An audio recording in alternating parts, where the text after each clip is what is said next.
Hello, everybody. My name is Ian Kirkpatrick. I'm an author, idiot, and loin streamer, and today we are doing LMIAY. Now, I know it's a couple of days late, but we got some life complications that are sort of moving schedule around, so bear with me. I'm glad that you're here. I'm glad that we're here, and we're going to celebrate the stuff that you guys have worked on. Don't worry, even if it's a little on a different day, your work doesn't go unnoticed, unappreciated. That's why we're here. However, before we get started, number one, if you enjoy what I do here on the channel, please remember to like, share, and subscribe for more. Number two, if you would like to be featured on the channel, check out the links down in the description below. The number one way to be featured is through LMIAY, which we're doing here today. It's a prompt writing contest, and we see what happens when it goes up. The second way to be featured is if you are an indie author and you have a book out or a book that is coming out. If you submit the first chapter and the cover, that chapter will be read here on the channel to hopefully help more readers find your work. And the third way is if you have a story that you would like feedback on, whether it is a short story or a novel,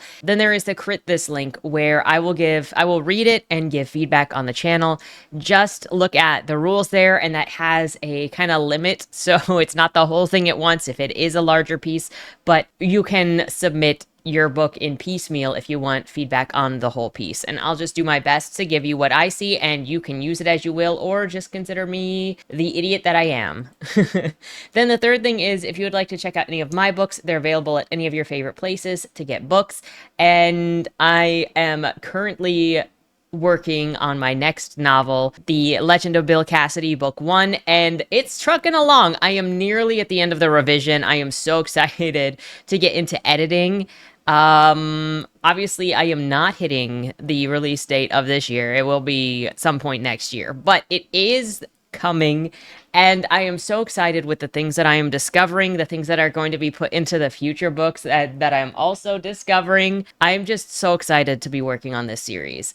And with that said, let's jump into, don't worry, I will do an update video with like art and like what's going on with stuff eventually, maybe in December, to do like a roundup of just everything, because my art has slowed down a bit because life, but it's still happening. It's just life. This is a total aside. I'm sorry. This is also like, I stopped doing the quarterly updates for art videos. One, because there just wasn't a whole lot, and two, I was like, I'm still working on the revision for Westies. Like, I don't have any major updates to talk about. And like, I mean, I guess I could. It's kind of just talking about life in some places. But anyway, I'll update on stuff come end of year with how stuff is going. But I'm at like the last 10-11 chapters for Westie's revision, and I got some major changes in the revision that I'm very excited. Makes so much sense that like I talk to myself in the car about how much sense it makes to do this, because I haven't done it yet, but and how much more I like the revised ideas for the chapters better than the original versions of the chapters. Anyway, tell me if you do that when you're working on a piece. You like come up with something that you like so much better than you did before, and you're like, I'm jonesing for this, the new direction. Anyway, with that said, enough of that. Let's jump into your guys' stories. I'm so excited, and the challenge slash theme of this month was a situation was an illusion, manipulation, or not what the character thought it was. The first story is by M.K. McKeever. She's rather easy to spot, all alone on the street in her red hoodie, her earbuds in her ears. She's practically doing everything they tell people not to do, singling herself out, not paying attention to her surroundings. It's almost too easy, the man thinks as he follows her in his car, staying just enough behind that he doesn't seem suspicious. He drives a little closer and calls out, "Hey, little girl," even though she's not all that little. She looks to be about 12. Rough estimates. She turns to face him, looking at him with bright blue eyes, huge and innocent looking, practically screaming, "I'm vulnerable and can't hurt anyone." She takes her earbuds out and asks, What are you doing out here, all by yourself?" He replies. He feigns concern and doing a great job of it if he did say so himself. "I'm just walking home," the girl says, looking like a deer in the headlights. "I'm not doing anything wrong." "Never said you were, darling," the man chuckles. The girl starts walking again, and he starts driving again, asking, "So, where do you live?" "William Street," the girl answers. "What do you know?" the man answers, acting surprised. "That's where I'm heading." Then, as if the idea had just come to him, he says, "Say, why don't I give you a lift?" "I'm not sure if that's a good idea," the girl says tentatively. She probably had it pounded in her head her whole life not to get into a car with strangers. Look, William Street is another 4 blocks, the man reasoned. She's clearly tempted by it now. He can tell that she's thinking on it. At last, she says, all right. She runs to the door and opens it, saying as she gets in, I'm Honoria, by the way. Nice to meet you, Honoria, the man said in his friendliest manner. My name's Wolf. Honoria laughs a bit, saying, of course it is. They drive for about 5 minutes, and then Wolf makes a right turn, which is not the way to William Street. Wolf expects his victim-to-be to start freaking out as she realizes what's happening. That she's been kidnapped. But instead, she calmly says, you know, Wolf, I'm surprised that you didn't wonder about my name. Why it's so old-fashioned. Wolf blinked. Okay, I'll bite, he says, deciding to remain cordial. Why is it so old-fashioned? Honoria turned her head to look at Wolf and says coolly, because I'm older than I look. Then she smiled, revealing a mouth with 2 pointy fangs sticking out of her mouth. Honoria watched from a distance when the police find Wolf's car and his mangled body, watching their baffled expressions as they wondered how the stab wounds on his neck produced so little blood never got old. Of course they'll figure out all those stab wounds were post-mortem eventually, but they'll never figure out that it was just to hide the bite mark. There were very few benefits to being a 150-year-old vampire stuck in the body of a preteen. One of those ways hunting was almost unbelievably easy. One look and people automatically wanted to help her, except for, of course, those who wanted to hurt her. And that was the type of prey she preferred. It was simple logic, really. She got to eat, and she did a public service. Wolf wasn't the first prey of that kind that she had hunted, and he wouldn't be the last. Deciding to leave before she was noticed, Honoria put her headphones in and walked off. She really did need to be getting home. Man, when it opened with a girl walking and then this guy scoping her out in his car, I was like, this is gonna be a hard candy type situation, but I did not expect it to be a vampire. Also, I love wordplay with like names, or position play, I should say, archetype play, when names are also used to transmit information about a person or a character type. It works really well, especially with short stories like this, because you have such a limited amount of space to tell the story you're telling, that when you do stuff like that, it transmits the information to the reader in such an efficient way. And then I also like that this played with, you have a Red Hood and then Wolf, so you're also playing with the visuals of Little Red Riding Hood, and then it ends with a vampire. So fun.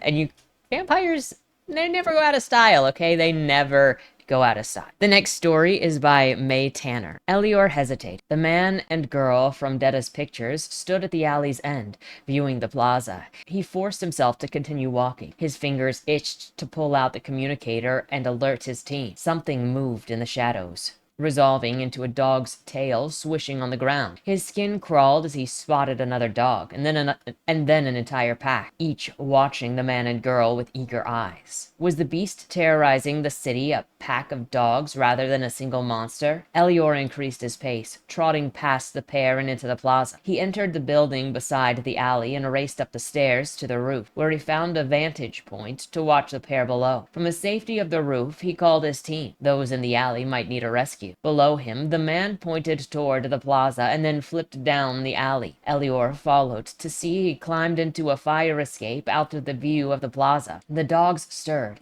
leaving the shadow. They followed the man, finding new hiding places near his position on the fire escape. Elior returned to watch the girl. She crouched at the end of the alley, scanning the people in the plaza. He settled in place and spoke into his communicator. The girl wasn't going anywhere. Her companion was a greater danger. While he spoke to his team, the girl darted into the plaza. She then dashed down the alley. A pair of aliens chased after her. Elior followed along the rooftop, still speaking into his communicator. The girl reached the fire escape and crouched beneath it, brandishing a dagger. The aliens moved forward, trapping her in the shadow. Elior's heart sank. They were going to capture her. He activated his communicator's recorder, zooming in to view the detail. The man dropped onto the back of an alien from his perch on the fire escape and bit the alien's neck. Blood gushed from the alien's throat, and the man turned on his companion while the dogs rushed forward, snapping at both aliens. The girl attacked as the first alien fell, swarmed by dogs. The man charged at the remaining alien, biting and clawing at it. Moments later, both aliens lay dead on the ground. The man crouched over each body, biting their ears off, tucking them in a pocket. He then clawed at the pants of one, ripping them to shreds. Then, when he exposed enough flesh, he ate like a ravenous beast, while the girl stood and watched. Elior's jaw dropped, and he backed away from the vantage point, sweat beading on his brow. The beast terrorizing the city was neither an animal nor a pack of animals. It was a man in the alley. He had to leave without being seen. The cell leader must know what he'd discovered. What an intriguing little introduction to this story. Like, it also feels kind of wolfish. Like, he didn't describe the guy as a wolf. Maybe he is. I mean, it said there was a pack of dogs, but that could just be the image that he saw with the shadows. What an interesting thing. And then the aliens, he's not like thrown off by the aliens being there, which gives the sense that he knows that aliens exist, or that they aren't different. They aren't unexpected, they aren't unexplored or unseen. So they've been seen before, or they've been known of before in this society. Very fun, very interesting. The next story is by Lukicies, which I feel like we're lucky because I remember you submit sometimes, but not often. And so, I don't know, whenever I see people that are returning people, especially when it's just like sometimes, I mean, I feel lucky that anybody wants to like participate in this in general, but when I see new people, or I see some people that don't normally and they're inspired this time to be a part of the challenge, I always am just like, I don't know. Because if I say like I'm exceptionally honored, I don't want to seem like I'm insulting anybody that regularly comes and does the challenge, because that's also incredible to me. An incredible devotion, incredible creativity, but also that I don't want to insult people that don't come every time. And then they're just like, this is the one that I want to share. Just like, I am so grateful for everybody that gets involved in this at any point, however many times that you do. Just thank you to everybody who is part of LMIAY. And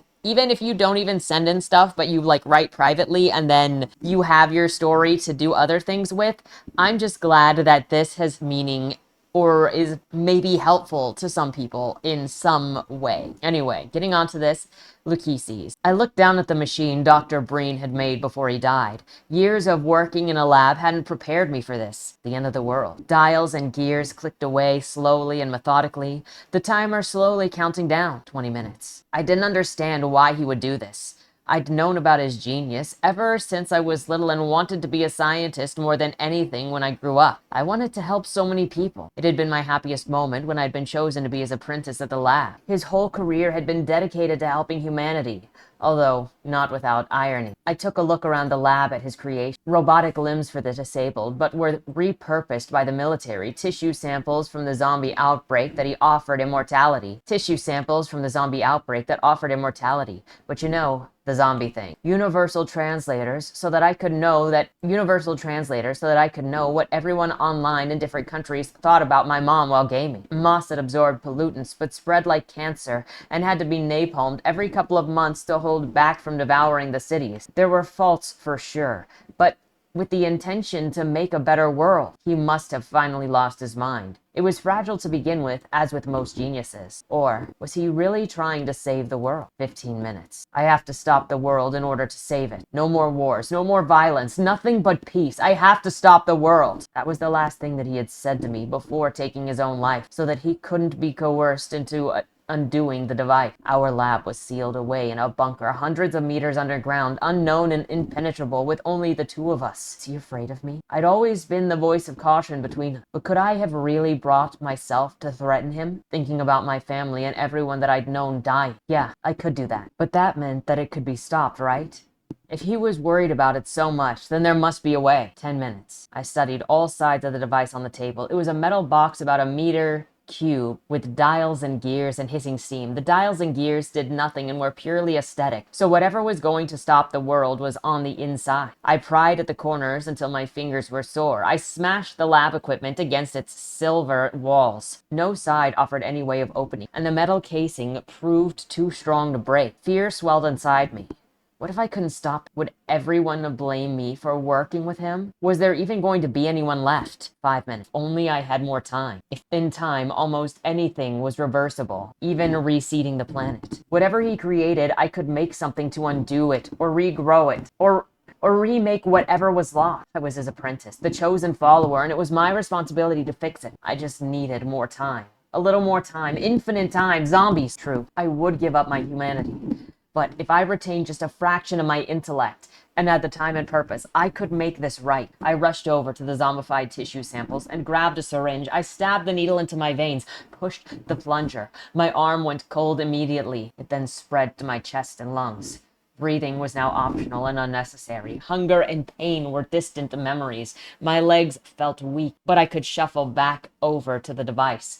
My brain empty. Ideas, passion, emotion, reasoning, and all forms of thought were slipping away from me. 0 minute. The sides of the box fell away to reveal an ornate hourglass on a small glowing pedestal. The last drops of sand emptied from the top before I could reach it. Time slowed to a standstill as I reached my arm out. The needle was still sticking out of my vein. The zombie virus had spread throughout my entire body. My nervous system, circulatory, digestive, everything was corrupt. What good was immortality if I couldn't move, couldn't think, couldn't help, couldn't do anything? I was stopped, frozen in time, dead in my tracks. What I really like about this piece is that the narrator got into the science to help people, and also so did his boss or his mentor. And it kind of it kind of highlights how you can go into things with like the best intentions and people will misuse what you've created or what you've tried to do evil things or to hurt people. And it kind of reminds me of the person behind the Nobel Peace Prize, because he had created like a chemical composition, or was it bombs? And he made something that was meant to make peace, but people used it for war. And I know somebody will be able to give more information specifically on that in the comments, because I'm being so vague that I'm probably incorrect. But some people might find it very depressing or saddening that you can go into something and try to do the best that you can, and it can still turn out poorly because other people are abusing the technology or the advancements or the opportunities that you've created. But I do think that it is an interesting perspective in general to explore, because you're talking about choices that people make. You're talking about creating opportunities and then the different ways in which people will take opportunities, whether you did it regardless of the reason why you did it, and just the difference in people. It's depressing that you can go in and try to do the best that you possibly can, and people will try to scam or destroy or be selfish like that, which is why we will probably never have nice things, because there's always going to be a freaking Lucy trying to steal everything that you create for good. But I still like it, and I like that he also is so desperate to like fix this that he goes for the zombified immortality to try to want to fix this, but then also pretty much has to trade himself in for that and doesn't think of the consequences himself, which kind of also plays into the theme of the overall not following through on what, or not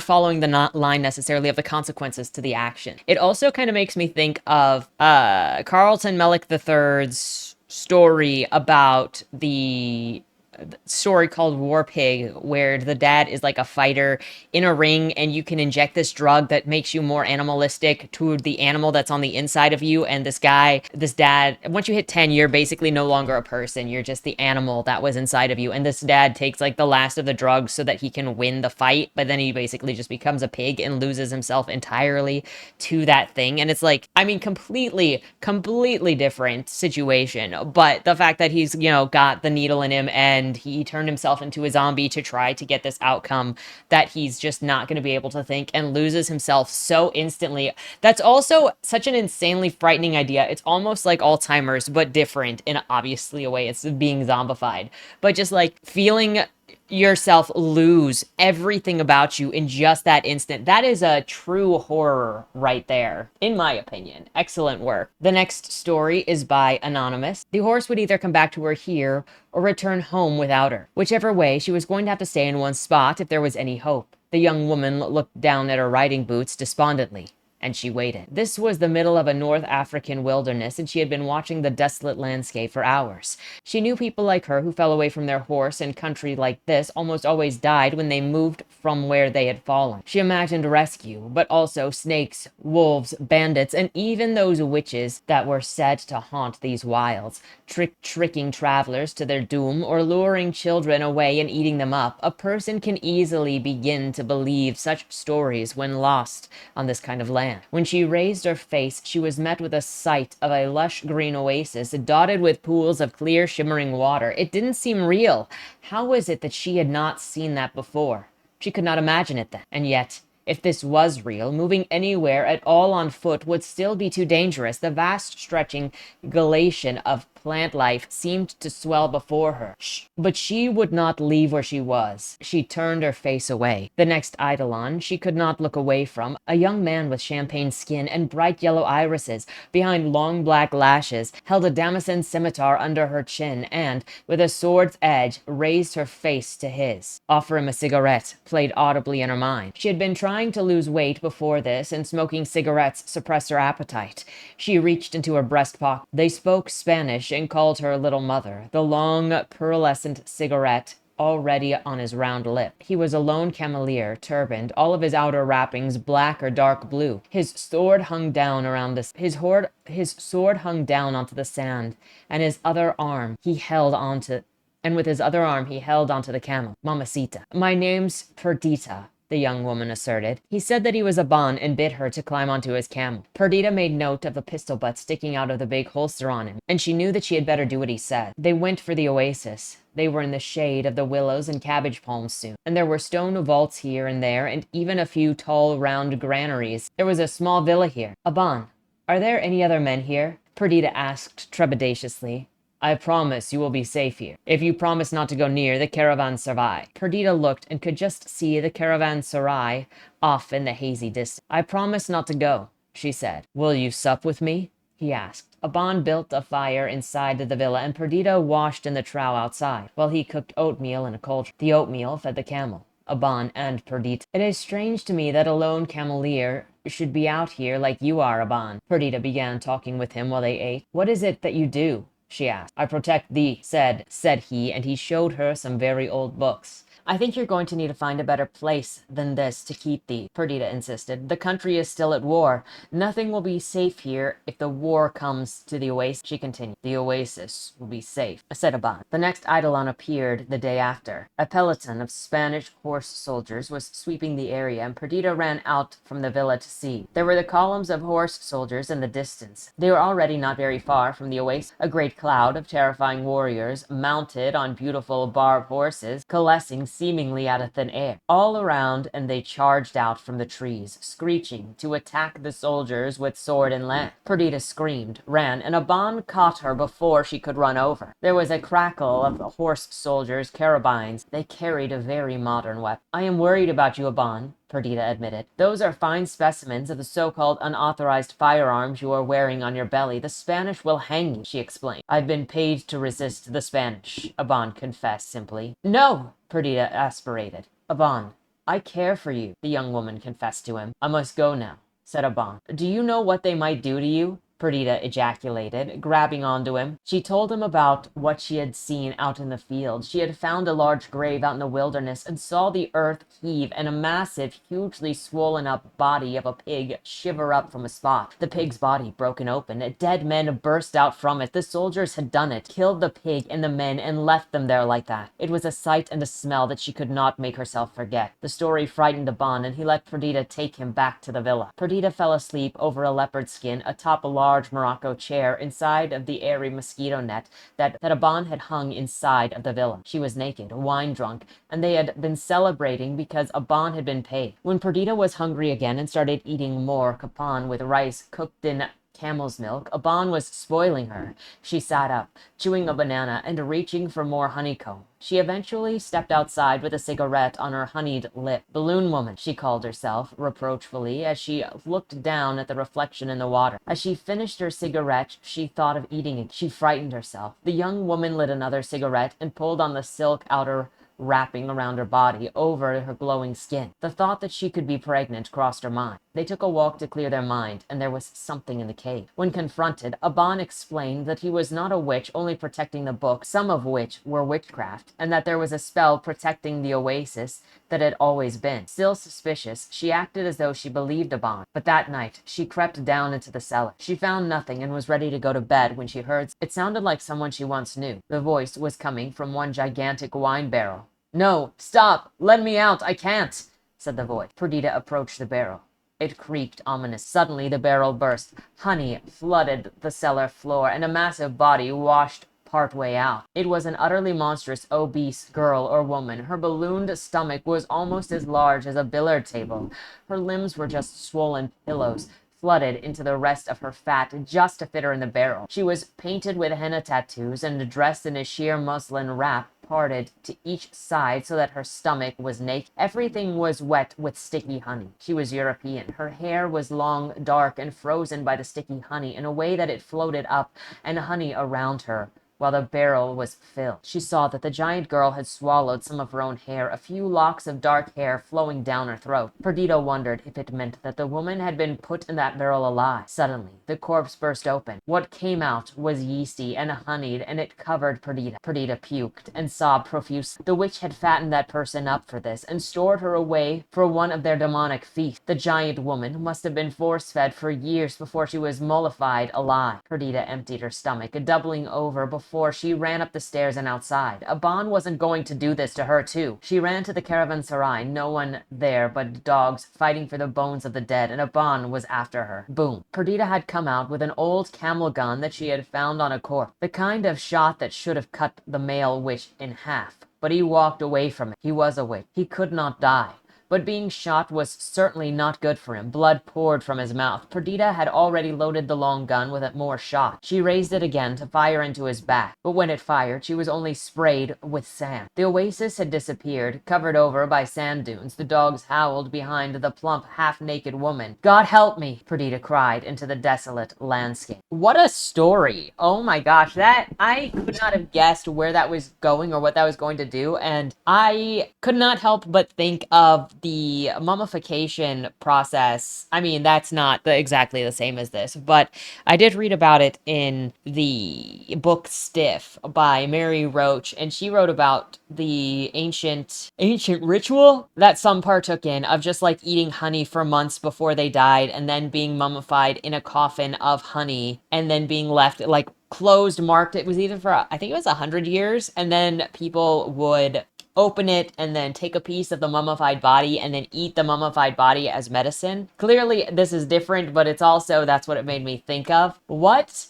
a way for it to go. What a scary situation to also be in. The next story is by Egao Chan. It was what it was. It was a fine day. This was a well-paying job. According to his agent, It was a fine-paying job according to his agent, Hog McDickson took a deep breath and popped a blue pill in his car. It was a connected and somewhat artsy director. He needed to make a good impression. "Hey, Mr. Dixon, thank you for coming on time." The set was a large, warehouse-like studio, and the production assistant was a cheerful young blonde wearing a black headset as well as a t-shirt with a printed meat hook logo. She led Hogg into a small seating area with a coffee pot and stacked up paper cups. "You can wait here for a bit, drink, relax. I'll let you know when your scene starts." "Thank you," Hogg nodded. He just needed some water or tea right now. Mixing coffee and blue pills didn't usually agree with him. The lighting in the set was dimmer than what he was used to. The air was cooler and much less, moist than his usual set. Now that he thought of it, the actors shooting right now were wearing a lot of cosmetics, and the scene was decorated with a lot of practical set pieces. It was almost like an old school movie set. Everything was different from his usual setting. No big bottles of lube, no bowls, no toys, and no mattress. He probably should have read more about the specifics before taking this role. The male character shooting the scene apparently just took an arrow from the female character. She held him in his arms, crying and begging for him not to die. It was not the kind of fake cry Hogg was accustomed to. It just felt so genuine.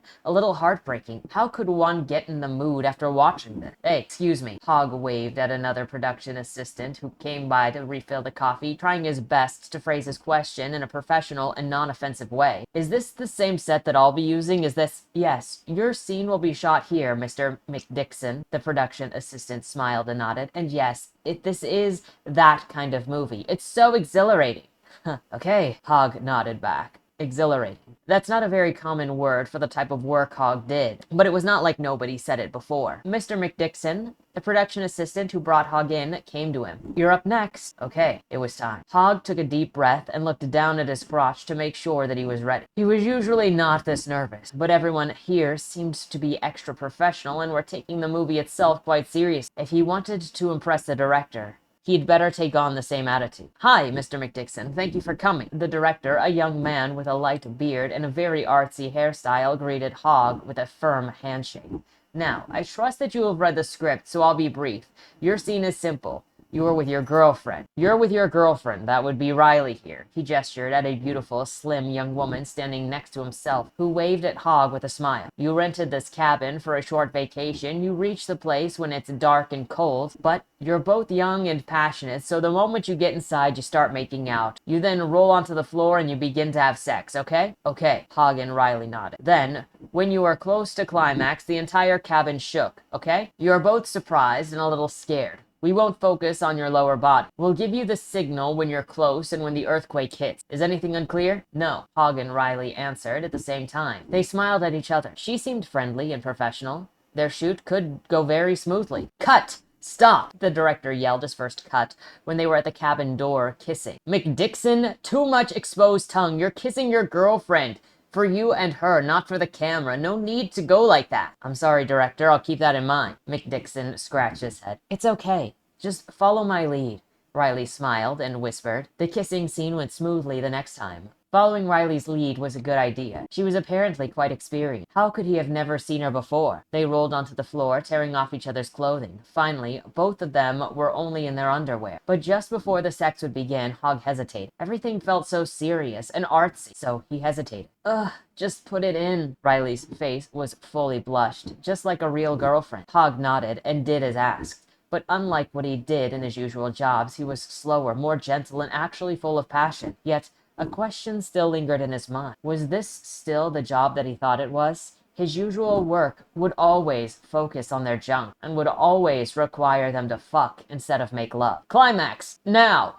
the director announced. Hogg grit his teeth and put on a lighter version of his usual climax face. Riley did hers as well. Hers just appeared more beautiful. "Earthquake!" Hogg stopped moving and looked around as Riley did. "Cut!" The director raised his voice, grinning. Good take. Good take. We can use this one." Hogg let out a breath of relief. He shook hands with Riley before heading off the scene. That was his only scene. The same production assistant sent him off personally. A week after his wrap-up, he received a handwritten thank you letter from the director. 3 months later, Hogg got a box from delivery, 2 tickets for him to join a premiere, and 1 poster for the movie. Yes, a movie. It was named Horror in the Woods, a theatrical release, and it was not a porno either, but a horror comedy. I mean, this had so many turns where it was like, well, is this guy hired to actually be killed in a snuff film and he didn't realize it, but then he was actually hired in an actual movie? And hey, it could be the start of a career change for him, where his movies are no longer pornos, but he is doing something else entirely. You're always so full of surprises, Egao Chan. Like, oh my gosh. The next story is by F.J. Chamberlain. Soldado professional Raul Echevarria opened his mouth slightly, but kept the pace of his breathing slow and quiet. He needed to breathe, but his heart froze solid with fear that he would be heard. Something was moving around him, circling, searching for something. It was hunting for him. 3 weeks in this shit were all that it took for him to be able to tell 4 legs from 2 by the sounds alone. Pretty good for a city rat, he had been told.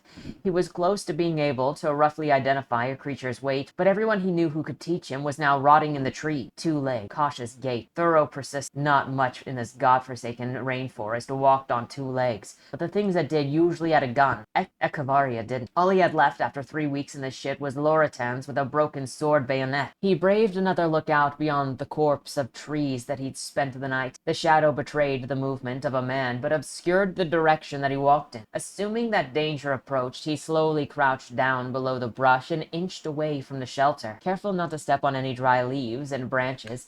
Each of Echevarria's paranoid steps was taken only after a thorough sweep of his surroundings. No movement was unseen, no sound went unheard without Echevarria noticing, and yet the dense labyrinth rainforest knew how to hide anything. After 5 minutes of skulking across the forest floor, which felt like thrice that, Echevarria found the courage to stand upright and walk a little faster. He continued in the direction that he thought he was going. East, back towards River Napo. That way lay the river base that his regiment set up to receive supplies and reinforcement. There, he could regroup with whoever might still be alive and figure out what to do next. But that was if, and only if, he could find his brother. It was difficult to tell which direction anything was in without a compass. The trees were so thick that hardly any sunlight could penetrate the canopy. Echevarria couldn't even tell what time it was. He only knew that the sun was still up, shining down on another planet. For all he knew, because of the few rays of light that pierced all the foliage and twinkling like stars. It occurred to him in that moment that he hadn't properly seen the sun in weeks. He started to wonder if he was hiding from some made-up shadowmen instead of the enemy. What felt like hours later, Echevarria came across an officer sharing his uniform. He had been running, shot in the back through his heart, and died on the spot. He turned the corpse over and checked for anything valuable. It was cold to the touch, as cold as anything could get in the rainforest, but the body was still fresh. He had been stripped of weapons, ammunition, documents, and water, and the bugs were working diligently on the exit wound. Echevarria laid the corpse back down and went on his way. Some distance later, he heard footsteps again. He hid before listening more closely.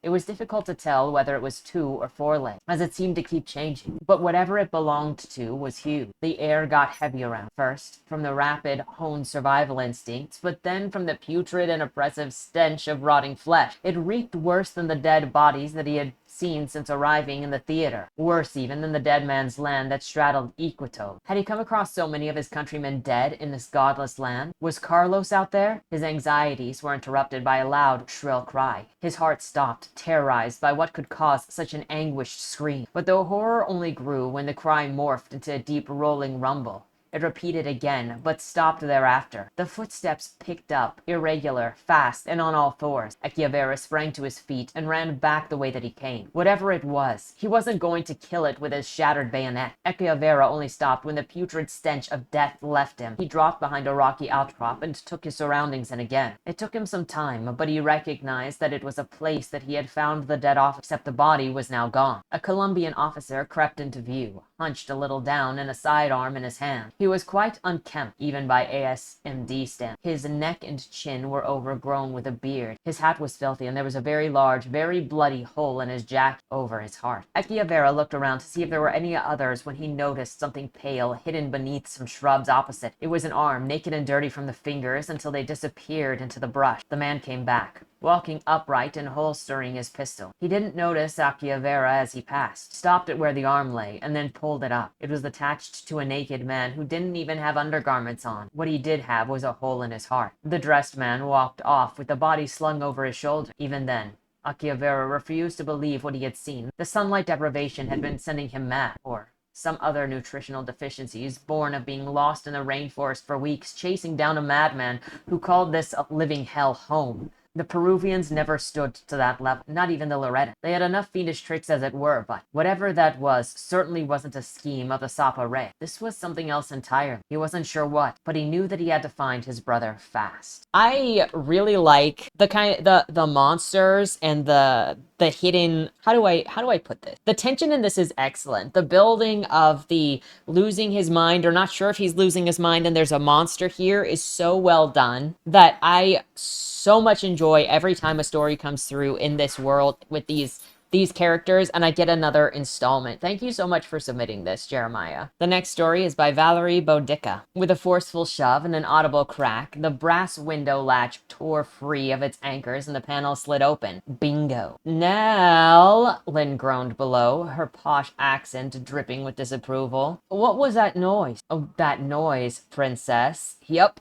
I vaulted through the window and then spun on my heel to give Lynn a hand, scaling the wall. Ugh, was the sound of me getting you home before your parents get back. We wouldn't need to have gone through the window if you brought me back home at midnight like we agreed. You need to learn to lighten up, sweet meat. Besides, I'm not the one who spent an hour trying to win that ridiculous plush mongoose at the shooting gallery. Lynn's brow furrowed and her nose wrinkled. Archibald is not ridiculous. He is a serious and dignified gentleman. Serious and dignified? I cocked my head at the Fandango pink stuffy hanging from her belt. Right. Lynn folded her arms and turned up her nose at me. You're just jealous because he's cuter than you. You wound me, princess. My hand shot to my heart in a pantomime of sorrow.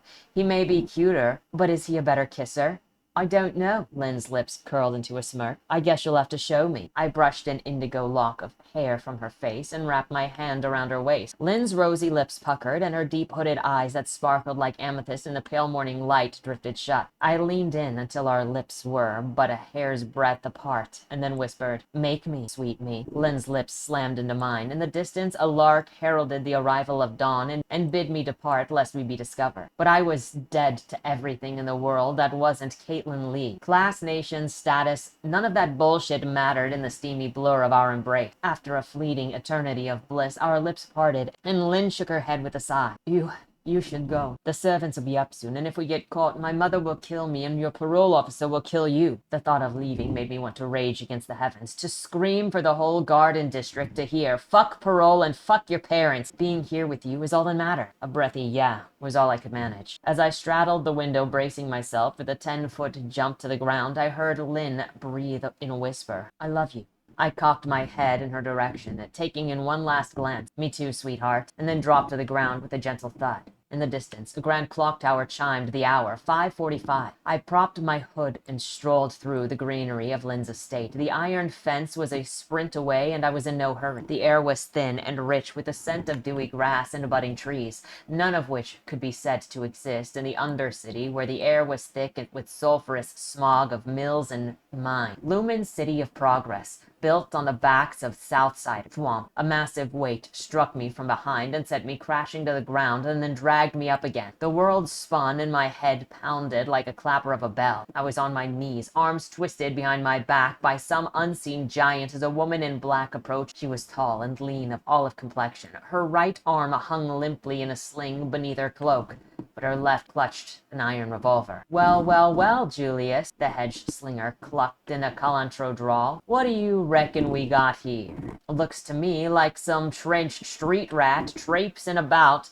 like she owns the place." "Is that right?" The hedge slinger crouched down beside me, resting her pistol on her knee. "And does that street rat got a name?" "Up your mother's cunt," I spat defiantly, launching a glob of spit into the hedge slinger's eyes. The hedge slinger rubbed the spit from her eye with the back of her hand. "Rude," the hedge slinger said dryly, then rose to her feet and kicked me sharply in the chest. In an instant I was choking and gasping for air. In an instant it was as if a rope had squeezed tight around my neck as my lungs burned for air. "Fuck!"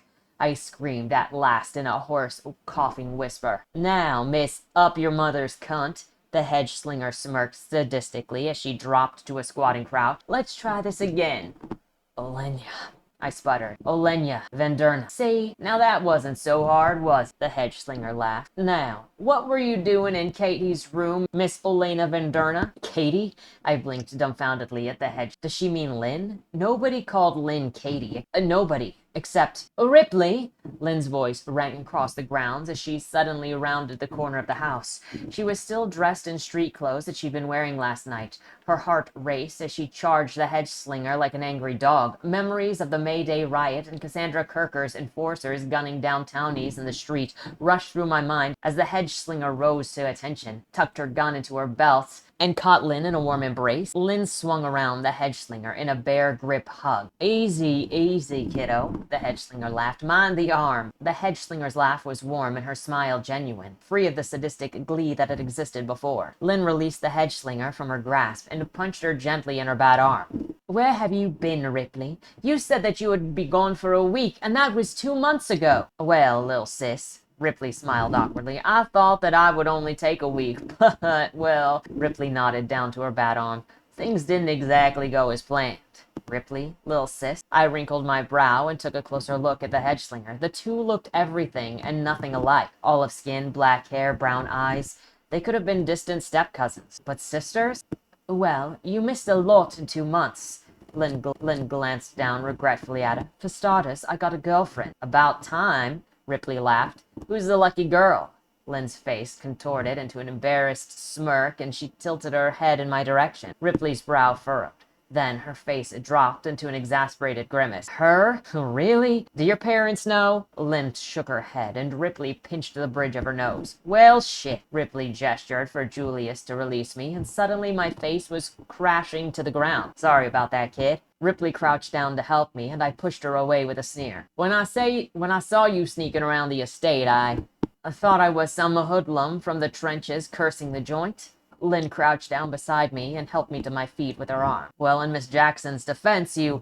Julius began. Glanton, Ripley snapped. Go be somewhere else. Julius Glanton shrugged and awkwardly left. Katie, Ripley sighed as she shook her head. What am I gonna do with you? First, you go off to become a cop, and now you're sneaking secret girlfriends into your room at night. Your mother is going to have a fit when she finds out. You're not going to tell her?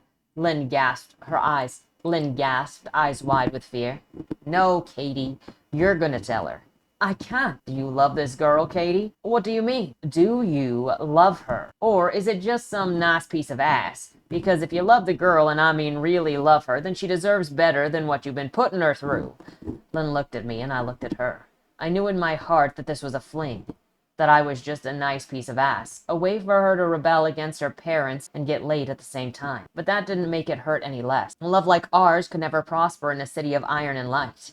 Lynn swallowed nervously and then raised her head with a breath. You're right, Lynn replied. But you're going to smooth things over with her parole officer. I don't want Olena going back to the glass house on my account. My heart skipped a beat. Was this a dream? Did I fall from Nell's window and crack my skull on the ground? As Ripley turned and left, Lynn turned her face to mine and said, well, love, you ready to meet my parents? And then pressed her lips against mine. Excellent tension in this piece, the sneaking around, also the romance and the relationship between the two. Even though it's such just a moment in the scene, it feels well developed, and the characters feel like they all have a relationship, even if we're only seeing them in this scene. Excellent job of writing in all of the relationships into the shortness of the scene and showing them in the way that they interact with one another. The last story of the month is by R.S. Alessi. Why are you here? Larry ignored his companion's question and waved down the bartender. Give me 3 shots of tequila, he said, tapping the bar in front of him. The bartender paused and stared at him for a moment. What kind? He grinned and stretched his arms behind his neck. Don't care. I'm looking to get loaded. The bartender grabbed a bottle from under the counter. 3 shot glasses appeared in a line before him, and tequila-flavored gasoline sloshed into them. Larry passed the credit card over before tossing back the shot. Keep 'em coming, his companion scowled. What is this? Larry's grin widened. Tequila. He caught the bartender's attention again. 2 waters back. Consuming this swill would render him non-functional tomorrow morning. Best to start hydrating now. Drink your booze, McMullen. McMullen lifted a glass to his lips and took a tentative sip. His nose wrinkled and his frown deepened. Stop being a baby and shoot it. Not until you tell me what's going on. Larry fought the instinct to check his surroundings. Nothing in this dark, nosy dive bar had changed since the last time that he looked. I can't. It's Ellie's plan, and she wants us tipsy when we walk out in 30 minutes. McMullen sucked his lip and considered the 2 shot glasses in front of him. 300 pounds and an alcohol habit made him an expensive date. Fine. He downed the shots like they were water. The bartender topped them off. They finished another round. Larry had chosen tequila for a reason. It made him loud and belligerent. After 5 rounds, he was ready for a fight. McMullen laid a hand on his shoulder. It's time to go. The grin he gave McMullen was sloppy. But I'm just warming up. You said 30 minutes. He blinked and checked his watch. Sure as shit. McMullen was right. Yo, bartender, close me out. McMullen helped him into his jacket and out the door. The warm booze in his stomach did little to cut the chill of the cold March night, a stark contrast to the bustling bar. The street was deserted. Dozens of restaurant supply shops locked up for the night. What's the plan? McMullen asked. Shh. Now that he was free of troublesome barstool jumping in his way, he pushed himself off of McMullen and stumbled a few steps forward on his own. Nope, that wasn't happening. McMullen helpfully returned to his side. Well, McMullen asked. We aren't supposed to talk about it. Ellie wanted them at this bar. She wanted them drunk and outside by midnight. He couldn't tell McMullen anything more because McMullen was a cop and he'd immediately start doing his hyper-vigilant routine, looking in all directions at once. Stay cool. I have never been cool and I'm not starting now. McMullen scanned the streets warily. What now? Larry was too busy regretting his 5th shot to answer. He withdrew a handkerchief from his pocket and mopped his forehead. It might be easier to let the shots come up the way they went down. You okay? You're looking a little green. Larry swallowed and nodded carefully. Just need to walk it off, okay? McMullen tightened his grip around Larry and guided him down the street. Larry had a lot of regrets. Consuming 5 shots of cheap tequila in 30 minutes was high among them right now, but topping that list was mixing McMullen up in this vampire. Vampires occasionally attracted attention of law enforcement. In McMullen's case, that led to Larry recruiting him to serve Ellie. Now here they were, acting on Ellie's orders to play bait for a rogue vampire with sloppy eating habits. Fucking bullshit. That's what it was. He had half a mind to call Ellie and tell her so. Larry? He glanced at McMullen. He glanced up at McMullen. Yeah? Something's not right. I know. McMullen getting a funny feeling meant Ellie's target had locked onto them. Hopefully Ellie would nab it before it attacked him. Not that he'd mind a fight. It'd be nice to hit something right now. Larry? It'll be fine. It wasn't fine. He had to pee. Like, right now. Can you cover for me? He didn't wait for a response. He dropped his fly and faced the wall. Sweet release came as he unloaded his bladder against the brick. He was tucking himself away when he realized McMullen never answered. He spun around. McMullen had spouted a second head. No. Someone clung to McMullen's back, face buried in McMullen's neck. Well, shit. The monster looked up from its bloody meal long enough to say, "Don't move." Larry's limbs stiffened involuntarily. Dropping dead was not an uncommon result, the side effect of the human heart and lungs stopping. Other victims stood unblinking in awkward poses until released. Since Larry was a lawyer with long-standing authority issues, he suffered neither of those outcomes. "Don't move," he mumbled to himself, means not moving from this spot. It took a painful 10 seconds for his body to accept the loophole. As soon as he did, he pulled out his phone. Ellie had texted him 24 times over the past 45 minutes, variations of the same message. He swallowed a curse and checked on McMullen. At 6'6", McMullen could handle a little blood loss, but the vampire was chugging him like a 40. Larry read Ellie's message more carefully. Apparently, Lower Manhattan boasted 2 bars known as The Bar. He'd gone to the correct one. Ellie had not. She figured out her mistake 20 minutes ago and was on her way. He prayed that she'd be here soon because he was about to do something stupid. "Hey, asshole!" The vampire pulled its face away from McMullen's shoulder. "What?" It blinked, bleary and unfocused. Funny thing about drinking from alcoholics, the booze tolerance didn't transfer. "That's my best friend you're killing." He closed his eyes and willed a handful of dead blood cells floating around in his veins to coalesce. A gift from his mistress. Vampire blood provided certain benefits. He opened his eyes. "You done fucked up." The vampire part of him couldn't be constrained by commands intended for weak mortal minds. He launched himself at the monster and unloaded his fist's full strength into a surprised jaw. His knuckles crumbled. A problem for his future self, because right now a vampire needed slaying. The monster released McMullen and dropped into a crouch. It wanted to run. Larry should let it go. Unfortunately, he'd consumed 10 ounces of tequila and he was looking for a fight. He fell upon the monster and found its eyes with his thumb. The monster screamed. He followed with his hard knee to its gut. Squishy bits went squish. He scrambled to his feet and lifted his foot with a full weight behind it. He was gonna take out that fucker's knee. Something grabbed him from behind. He tumbled backwards. He bucked hard, but the arms around him were attached to a body that knew how to wrap him up like a boa constrictor's snack. The stench of cheap store-brand bar soap gave his attacker away. "What the hell, McMullen?" "Look," McMullen said. A few feet away, Ellie crouched over their vampire Dynadasher. A stake jutted from its chest. He relaxed, and McMullen released him. "You could have told me that we were the bait," McMullen said. Larry arched an eyebrow at McMullen. "Really?" McMullen colored. "I'm not that bad." "Okay, take it up with the boss if her plan isn't to your liking." They looked at each other and chuckled. "What are you 2 clowns laughing at?" Ellie asked. "Nothing, ma'am." They turned obediently to watch her duct tape black garbage bags around the monster's body. Larry slid an arm around McMullen's waist, and McMullen laid his arm across Larry's shoulder. Together, they could almost stand upright. "What do you want to do with the rest of the night?" McMullen asked. "A few more rounds of tequila?" McMullen snorted. "I was thinking we should go to the hospital." McMullen looked pale, even for a ginger. And now that Larry thought about it, his hand hurt like hell. "Why you gotta be like that?" "Someone needs to be the adult." McMullen tugged at him. "I can't believe you gouged the guy's eyes out. Damn, Larry." He resisted McMullen's pull. "Hey, boss, you got this under control?" "Yeah." Ellie sat cross-legged on the bagged vampire. "A truck's coming by in a few minutes." "Great," he yielded to McMullen. "Hospital it is." They didn't get far before McMullen asked, "Did you mean what you said back there?" Larry reviewed the evening's conversation. "You gonna get more specific?" "About being your best friend." He leaned harder on McMullen and beamed. "Of course, buddy. I love you." McMullen's grip around him tightened, and a coldness inside of him warmed. How could recruiting McMullen ever be a regret? "You gouged a man's eyes out." "And I had fun doing it."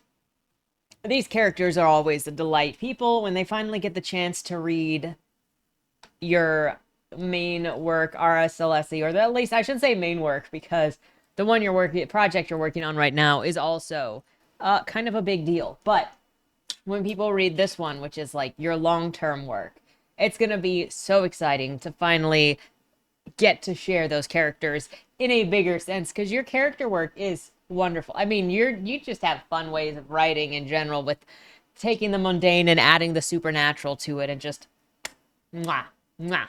Anyways, those are the stories for this month, you guys. Thank you so much for participating, and thank you for your patience on just coming out a couple of days later than normal. I appreciate you. You're wonderful. Let me know what your favorite stories were down in the comments below. I know it's hard to pick because they are all so good and they're all so different. But if you have one that tickles you a little bit more than others, please share. If you just want to talk about all of them, also share, because the writers deserve to have their work, recognized. So thank you everybody for being here. I hope you have a great rest of October. Spook month is here. Let me know what your October plans are in the comments as well, if you have any. If you don't have any, there's also no shame, because I've never been much of a October doing kind of person. Anyways, with that said, have a great rest of your week. Have a great weekend, and don't die. To my children, Tommy, Ike, and Annabelle, if you forget everything else I ever said in the lifetime we shared together, I need you to remember 3 things. 1. Minimize violence done to and by women. As givers of life, it's against their nature, God's design, to do harm, and every act of violence done to them is meant to break their souls, turning what should be a giver of hope into a black widow. A woman who destroys the life and the mercy of her care for no other reason but the corruption of her own self. It is only when you come across these kinds of women that you should put them down, for they are no better than the men who tarnished them. However, take no glee in what must be done. Finding any life so far gone, a black hole is where someone's heart should be, leaves only one solution: the mercy of death, and it's a tragedy when it happens. Make no mistake, a woman's love is the most powerful thing on this earth. It can start wars, end them, and change the devil himself into someone God sees worthy of giving a second chance. She don't owe this love to anyone, but she do carry it around with her so long as she's living. That is why the devil will do everything he can to pervert women's nature and destroy their innocence. Of every crime you can commit during your lifetime, be it out of daring or necessity, for every defiance you may act out against God, government, or man, avoid harming the innocent. For the day that we become bloodthirsty beasts where love don't exist anymore is the day hell on earth has come. And as bad as it may seem at times nowadays, we ain't there yet. 2. Everything you do in your life will create consequences, both seen and unseen, extending further than you can imagine. Nothing you do exists solely within your arm's reach. Think about every decision you make, every action you take, because you won't know how long your choices will stalk you, be them destructions or blessings, rumors or history been made. The truth of the matter is, your life will be controlled not by the truth of what you've done, but by the way others carry on about you. And the thoughts of others are more real in the long term than what you know to be true. It won't stop affecting you just because it ain't real, and no matter the life you've lived, most men can't outrun what's written in them in ink. It ain't hopeless though. Be firm in knowing who you are outside of the noise, and live beyond the means of the news of the day. 3. There ain't anything stronger than a family you build for yourself. What you put together is worth fighting for. Protect your loved ones with your life, and they'll give theirs in return. Family ain't defined by blood, understand that. And for as strong as the bonds of your family are, know that you'll find just as much passion in the people who hate you. While you'll risk your life for those you care about, those who find your existence to be an insult to theirs will risk themselves to put an end to their affliction. As cruel as it may seem, a man who hates you will stop at nothing until one of you is dead. It's a mistake to believe anything different. Don't let you be the ones taken from, be it by outlaw lawmen or by someone in between. The only one who'll be looking out for you is you and your kin. Maybe there's another way to be, but in all my years I've seen the worst of man, I ain't found another way around man's desire to conquer against all else. There ain't a changing of that mind, and sometimes I believe there ain't the ability for man to change at all, least of all through lead or legislation. I ain't claiming to be right about nothing. On many things, I don't want to be right. But what I do want is for my kids to live a better life than the one I did and avoid the mistakes that I made while finding the truth and purpose in what matter more than gold in this country. It's my hope that by sharing the things I learned that my kids will be better than their old man ever was, and that what I done isn't what people remember me for, but who y'all are gonna become. That'll be the legend of Bill Cassidy.